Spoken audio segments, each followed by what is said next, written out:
તમને ખબર છે ફ્રેન્ડ્સ, પહેલાં મારું અથાણું પણ છે ને બગડી જતું હતું, એમાં ફૂગ લાગી જતી હતી અને ગુંદા છે ને ચીકણા થઈ જતા હતા. પણ જ્યારથી મેં આ 3 ટિપ્સ ફોલો કરવાનું શરૂ કર્યું છે ને, મારું અથાણું આખું વર્ષ એવું ને એવું રહે છે, બગડતું નથી ને ગુંદા ચીકાશવાળા થતા નથી.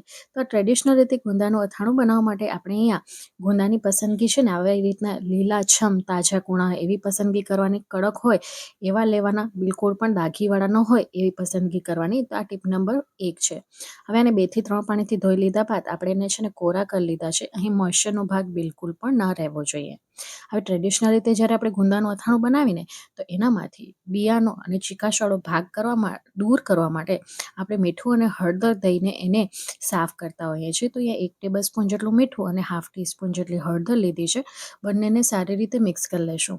હળદર નાખવાથી જે ગુંદાનો કલર છે ને લીલોછમ જળવાઈ રહે છે અને મીઠાથી જેની ચીકાશ છે ને એ ફટાફટ દૂર થઈ જાય છે. અને મીઠું અને હળદર ભેગું કરીને જ્યારે આપણે ચોળીએ છીએ તો ગુંદાનું જે મોઇશ્ચર એટલે કે એમાં જે પાણીનો ભાગ છે ને એ છૂટું પડી જાય છે. આ પ્રોસેસ કરવી જરૂરી છે જેથી અથાણાને આપણે લાંબા સમય સુધી સ્ટોર કરી શકીએ. તો અહીં સારી રીતે મીઠું અને હળદર આપણે મિક્સ કરી લીધું છે. ગુંદાને છે ને ડીટીઓથી અલગ કરી લીધી છે અને આવી રીતે ગુંદાને હવે દસ્તાની મદદથી અથવા તો બીજું કોઈ પણ જે વજનદાર હોય, હથોડી હોય, એનાથી તમે ભાંગી શકો છો.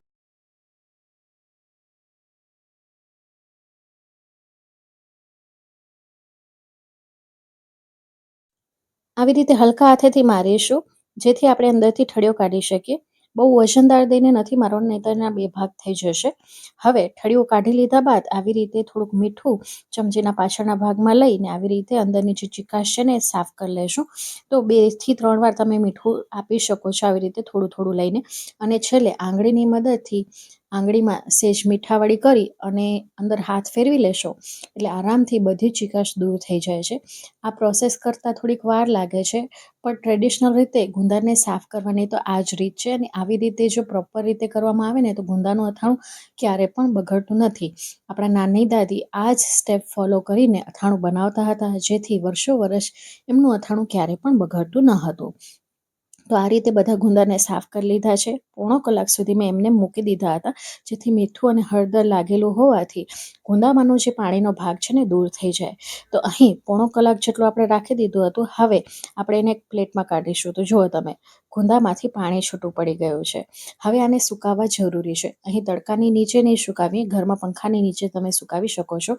તો પ્લેટમાં નીચે ટિશ્યુ પેપર રાખી શકો છો અથવા તો કોઈ પણ કોટનનું કપડું કે સુતરાઉ કપડું તમે મૂકી શકો છો જેના થકી પાણી એબ્ઝોર્બ થઈ જાય અને ગુંદા છે ને ફટાફટ આપણા સુકાઈ જાય.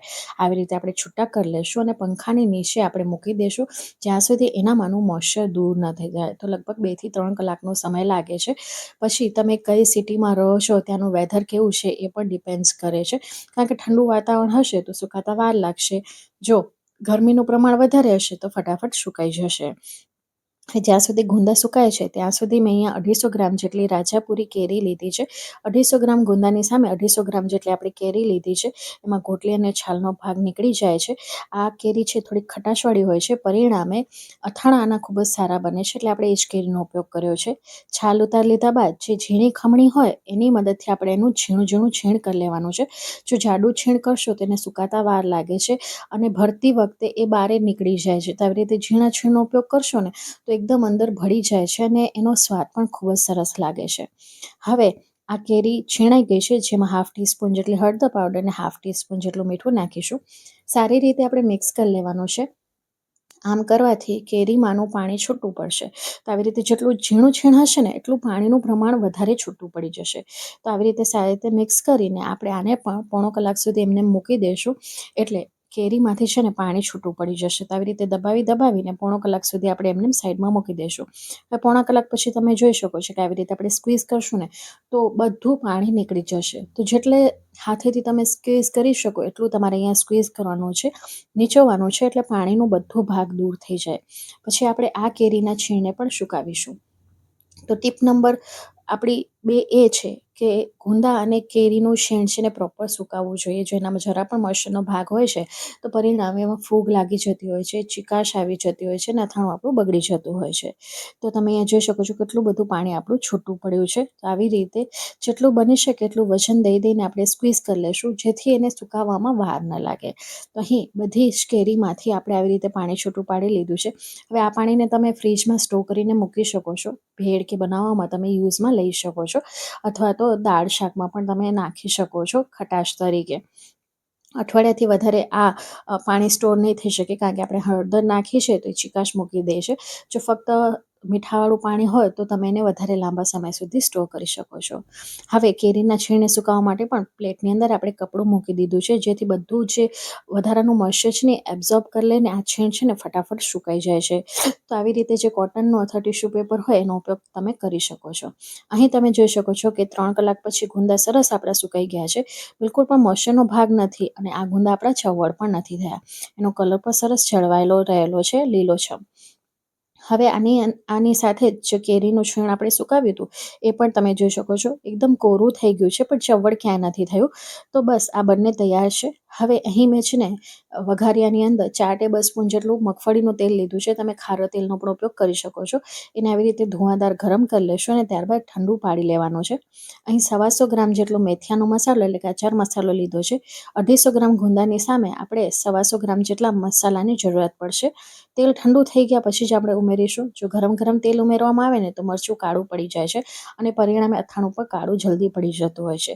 તે વાતનું ખાસ ધ્યાન રાખવાનું છે કે તેલને ગરમ કર્યા બાદ ઠંડુ કરીને પછી આપણે નાખીશું.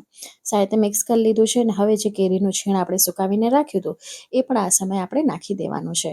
આ મસાલાની અંદર મારે મીઠું આવેલું છે એટલે હું અલગથી મીઠું નથી નાખી રહી, પણ જો તમારા મસાલામાં મીઠું ન હોય તો તમે આ સમયે મીઠાનો ઉપયોગ કરી શકો છો. અંદર મીઠું નાખી દેવાનું અને સાથે હિંગ પણ નાખી શકો છો 1 ટીસ્પૂન જેટલી. મારા મસાલાની અંદર હિંગ અને મીઠાનું પ્રમાણ બંને છે એટલે હું એક્સ્ટ્રા કાંઈ નથી નાખી રહી. સારી રીતે બંને મિક્સ કરી લીધું છે. અહીંયા તમે જોઈ શકો છો છીણ સારી રીતે મિક્સ થઈ ગયું છે.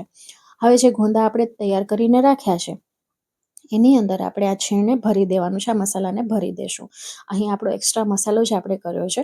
હવે જો આનાથી વધારે તમને એક્સ્ટ્રા મસાલાની જરૂર હોય તો તમે મેથીયાનો મસાલો અને કેરીનું છીણનું પ્રમાણ પણ વધારી શકો છો. તો હવે આવી રીતે દબાવીને આપણે બધા જ ગુંદાને ભરી લેશું.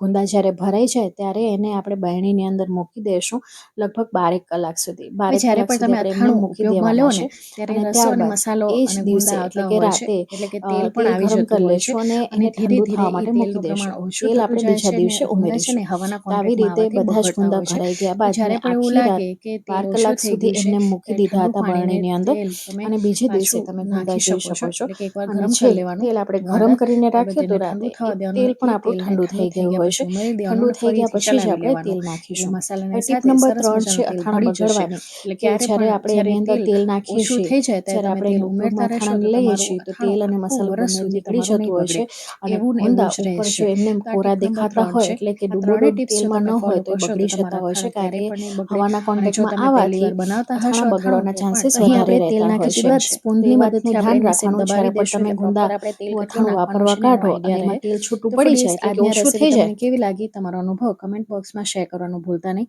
આ બરણીને પણ આપણે ધોઈને સારી રીતે તડકે સુકાવીને કોરી કરીને પછી લીધી છે અને જ્યારે પણ તમે અથાણું કાઢો ત્યારે તમારે ચોખ્ખી ચમચીનો ઉપયોગ કરવાનો છે. ભીનાશવાળી ન હોય એ વાતનું ધ્યાન રાખજો, નહીં તો અથાણા બગડતા વાર નથી લાગતી. તો આજની આ રેસીપી કોઈ પણ કારણોસર ગમી હોય તો પ્લીઝ સપોર્ટ કરજો. જેના માટે વિડીયોને લાઇક, શેર, ચેનલને સબસ્ક્રાઇબ કરી શકો છો. બાજુમાં આપેલી બેલ બટન જરૂરથી દબાવજો જેથી મારા આવનારા વિડીયોઝની નોટિફિકેશન તમને મળતી રહે.